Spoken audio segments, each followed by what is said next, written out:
Hi, welcome. Thank you for watching this video. This video is about the process of importing a car from Japan. I already did.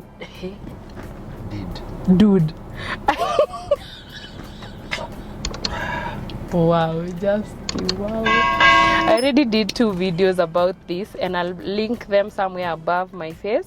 So if you would like to watch those videos first, just click on the eye that is somewhere up here and go watch those 2 videos. There's a part 1 and part 2. But just to summarize, for those of you who don't want to watch those videos, which you might want to watch because I won't be talking about everything that I already talked about in those 2 videos. The process involves you going on the website of the company that you want to buy the car from. Myself, many of you ask about this, and I'd like to tell you in this video that I bought my car from SBT Japan. So you just, for example, I went to the the SBT Japan website. They have very many cars and you just search for whatever you want. The user interface on the website allows you to search for whatever car you want. Like you can key in the year of manufacture, you can key in the model of the car and you can key in even the price. You can do like a price range. So you do that and then you select the car you want and they give you an invoice. And while you're still doing that, you can also get an estimate of the taxes that you will pay by going to the KRA motor vehicle import duty calculator. It's a website as well. You can go key in the details of the car that you've selected on the website and then you'll get how much tax you need to pay for that car, and then they will ship your car to Mombasa. That usually takes about 21 to 30 days. My car took, I can't remember because I bought my car more than a year ago now, but it took, okay, here range, and then when your car arrives in Mombasa, you just clear it. And then people usually ask me if I went to pick my car from Mombasa. No, I paid for a driver to bring my car to Nairobi. I think they charged me 8,000 bob. So yeah, I still have the contacts if anyone wants to use those guys. They were very professional and reliable, so I would highly recommend. I also wanted to say that I am not in the business of buying cars and selling, like importing cars and selling to people or doing that on behalf of people. So friends and acquaintances who keep reaching out to me on my DMs and my WhatsApp asking me to help them, I have someone who can help you. She's the lady who helped me. I was honest with you guys in the first video and I told you that I did not do it single-handedly. Partly because I wasn't around and also because I needed someone to kind of hold my hand, as many of you seem to want. Like, munaogopa sana hii process. It's actually, very many people have done it, so I would say don't be afraid to do it. Just follow the tips that we gave in the first and second video. Now, a year ago I promised to do a video talking about the modifications or the changes I did to this car after importing it, and I'm gonna take the next few minutes to tell you guys about that. Probably that's why you're here. That is probably the title of this video. Numero uno. So the first thing is I did rivets. Rivets ni like gari inadriliwa and then wanaeka ka kitu kanakaa musumari kama ka screw. So they do that all around the car on parts that could easily be stolen to kind of discourage a person from stealing the parts of the car. Like for example, what are they called? Side mirrors, the Toyota badge. They do that all around. In the description box, I'll put the cost to do all these things. Sawa. So if you are interested to know how much it cost me, or an estimate of how much it cost me, then check the description box. Another thing I did is, I think inaitwa car identity, where this is normally done mostly on the windows and the mirrors, I believe. So like on the windshield and the rear windshield and like the windows, they just come and write the registration number of the car. I think that's also meant to discourage a person who is interested in stealing your windows or something. How would they steal it though? Like, how would they remove this? I don't know. So I also got that done. And another thing I did was to secure the wheel caps. So when the car came, the wheel caps zilikuwa tu zimeshikiliwa, sikumbuki na nini, because it's a while back, and hata sikukaa nazo zikiwa hivyo for a long time.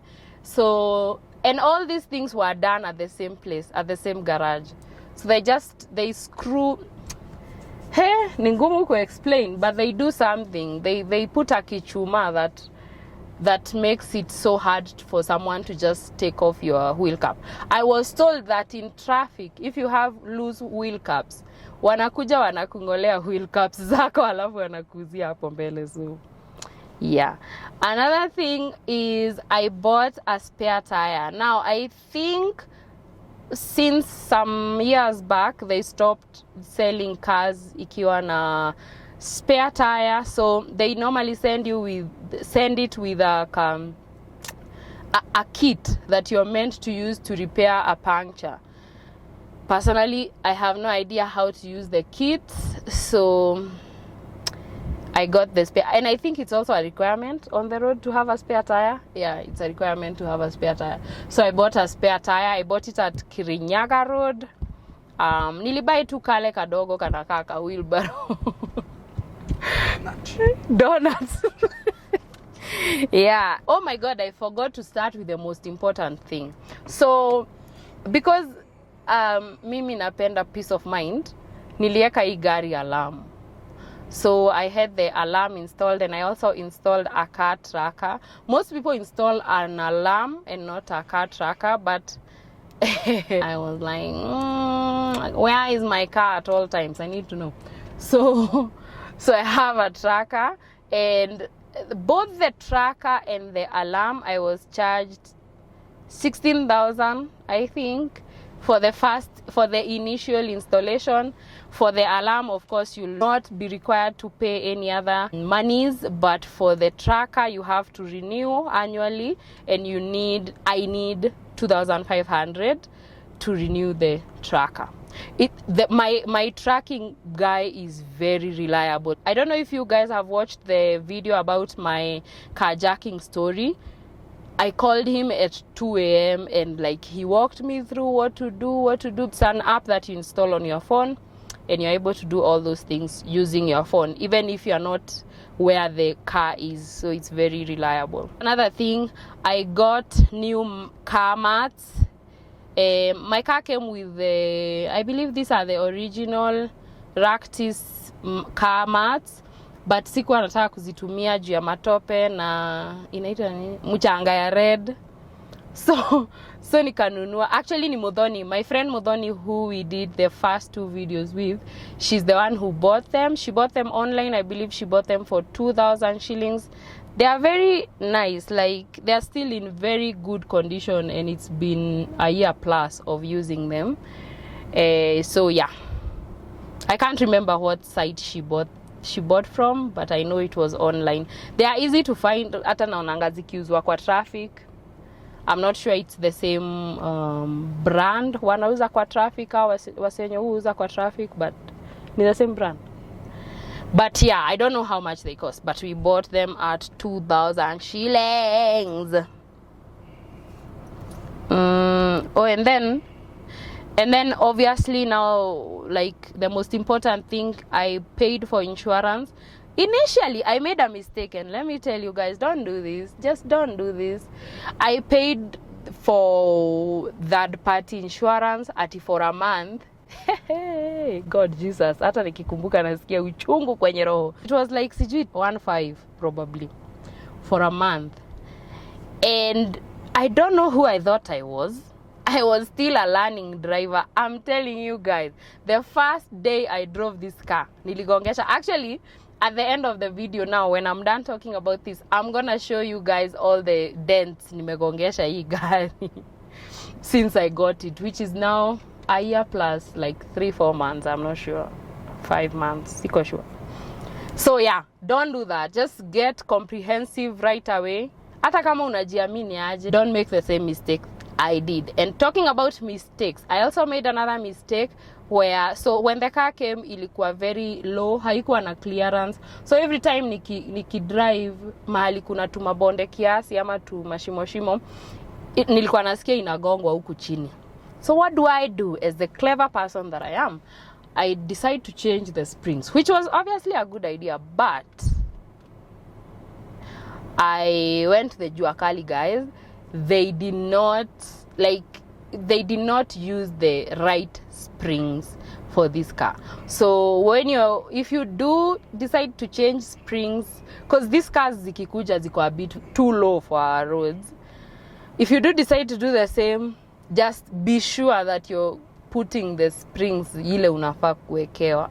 Mimi sikuwa najua obviously, because again this is my first car, but kumbe kila gari iko inafaa kuwekewa spring yake. Be sure the person doing it for you, they know what they are doing. Did I mention the tint? I also tinted the back windows because nikiweka hapo handbag sitaki mtu akichungulia nikiwa kwa traffic anasikia anataka kuniibia, because ako like ako ka handbag ako tu hapo kamngedhia. No, sikuwa nataka hivyo. I feel like that's it. I'm gonna check the comments under my 2 videos to see if there's anything I haven't responded to regarding the process of importing the car, and then I will answer those questions, and then I will show you guys the dents zile nimeweka kwa hii gari so far. Did you pay anything more once the car reached the port? Yes, you need to pay to clear your vehicle. Did you buy Viacob Motor Office in Nairobi or another company? Another company I bought from SBT Japan. If you got your car from the port and drove to Nai, make a video on that too. I didn't drive it myself. I got a driver to deliver it for me. Also at that time I was a beginner driver. I was a learner, so singe drive. Your video is very informative. I just checked SBT and the car I want is actually cheaper even after tax, etc. Yes, that's actually true. You save a lot of money if you import the car for yourself. Kindly share the number of the clearing agent so that I can use him. Also, if you don't mind, check your FB Messenger. I texted you. Yeah, a good number of you have been asking me to share the contacts of the person who helped me do the clearing, and it's a lady. First of all, she's very open to helping you guys. So if you do reach out and I give you her number, usimchapishe kazi ya bure, please. Just some of you guys just ask me for this number and then you don't give her the business. Like, wachani kutuchomea time. Stop wasting everybody's time, okay? Yeah, just contact me only if you've made up your mind to like go this route. Don't waste everybody's time. Now I know who to disturb when I want to import a car. That's fine. I'm actually open to like talking to you guys like one-on-one about it. So a good number of my friends have reached out to me, and I hope the information I provided was helpful, quite informative. Kudos. Still having that car? Yes, I still have this car. You posted this comment 2 months ago. Yes, I still have the car. It's actually doing really well. When I got this car, by the way, ilikuwa relatively new. Obviously it's a second-hand car, second-hand car, but it was in very good condition, and ilikuwa imechapa to 27,000 mileage, so you can imagine it is still a very good car. I love him. His name is Moturi. Shout out to Moturi, always taking me to the places I want to go. Hiya, great video. Lakini niulize, SBT will not take care of the clearing at the port? They can, and actually somebody else gave a comment here akisema another easier way of getting sure you are not conned is to go through the local offices of SBT, Autocom, and the other sites. I used Autocom and the local office was very helpful. So if you don't feel like you're very sure about doing this, I would say listen to your gut. Don't do it. Just go to their physical offices, have somebody walk you through it. Love your video, opened my eyes. I was stuck somewhere, like when you go for your car in Mombasa and you're from Nairobi, can you finish the whole process in a day, paying for taxes and insurance and everything? That one I am not sure I'm able to answer because I did not clear the car myself. Good job ladies, very informative. Alafu FaceBit nayo kama ulifurahishwa na hiyo utasema nini kuhusu hii? Hey God, FaceBit game is on point. Learning a lot. Thank you guys. No question but observation how the West African has metamorphosized. Good sound and video quality, by the way. Thank you, Philip. The West African lady he's talking about is Mudhoni, my friend. We did a vlog when we were coming back from Niger. I'm gonna link the video somewhere up here. And yeah, I told you guys that she was a West African girl. She's actually Kenyan, but yeah. Thank you for the follow-up video. Lakini cost in freight ni nini? You were making a joke. Yeah, that's the cost in freight. That's what she's referring to. Really waiting for modifications and savings video. Oh my God, yeah. I've remembered oh my God, I had promised that I would do a video talking about how I saved up money to buy the car. Oh my God, and I had even prepared some notes. And I completely forgot to make that video, but I'll consider doing it in the future. Great video, ladies. Thank you. Very informative. At least I'm learning something. If I may ask, is CIF equivalent to the total tax that I'm gonna be charged at the port? No. CIF, I think CIF utapata kwa hiyo website unanunua gari. If I'm wrong, I'm gonna put text on the screen to explain. But I believe CIF utaipata kwa hiyo website, and then you will use it on the KRA motor vehicle importation duty something calculator to calculate the tax that you will pay to import that car into Kenya. And very important thing to note is you cannot import a car that is older than 7 years. For example, now in 2020, you would be able to buy cars hadi 2013. So I believe that's it. Let me now show you guys the dents zenye nimeweka gari. Lakini siku hizi na drive vizuri. Siku hizi nimejua kudrive, sigongeshi gari. So this may be the last time you're seeing my face on this video. So thank you so much for watching. To all of you who have subscribed after watching the first 2 videos, thank you so much and welcome to the tribe. Love having you here. Keep watching my videos, keep supporting me. Thank you. Please subscribe if this is your first time here, and like and share and comment, and I will see you guys in the next one. Bye. This one I hit someone's car. It was a lady's car actually in traffic. And then this one is from the carjacking story. Go watch that. I hit a cab. And this one is the very first accident that I got into, the first day that I drove this car. Imagine, Mazi. Imagine! Wale si wameni distract.